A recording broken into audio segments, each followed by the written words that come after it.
It's finally happening. MIT, one of the most prestigious institutions in the world, is officially recognizing consciousness as a mainstream scientific field. They've launched the MIT Consciousness Club. Their goal is to figure out how consciousness actually works, and more importantly, develop tools to measure it objectively. This is massive. Historically, science ignores what it can't measure, but now it seems they're finally catching up to what many of us have felt for a long time. I've spent years studying quantum physics where I saw an obvious connection to consciousness, but honestly, my best evidence didn't come from a textbook, it came from my martial arts training. I'm talking about Spidey Senses. One example was a unique moment with my 10-year-old son at the grocery store. I instinctively stopped him in his tracks a split second before a shopper came racing around the corner like they were competing on supermarket sweep. He looked at me and asked, "How did you know?" The recent MIT article explains this type of phenomenon as non-conscious processing, basically your brain noticing patterns before you are aware of them. But I think it can go deeper than biology. This is where I challenge the status quo. While MIT is looking at neurons, I think they'll eventually need to look where Federico Faggin is pointing. Faggin isn't some random theorist. He's a physicist and the father of the microprocessor. In his book Irreducible, he argues that consciousness isn't a byproduct of the brain. It's fundamental to the fabric of reality, specifically within quantum fields. Now, if MIT is the safe academic side of this research, there's another team called Skywatcher operating on a completely different level. If you're thinking, okay, this is getting a little too sci-fi, I promise this gets very cool, so stay with me.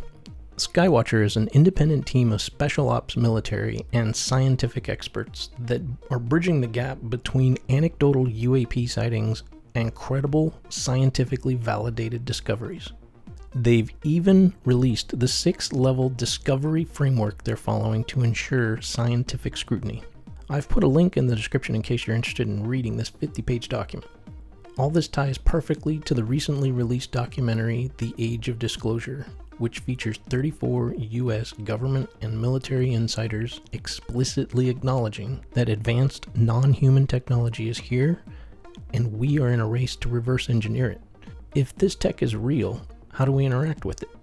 Skywatcher is exploring the hypothesis that consciousness may be the user interface. They aren't just watching the sky, they're using a technique they call neuromeditative interaction to summon and apparently command and control UAP. How many times do you feel like you've been able to summon something in the sky? Anytime I want.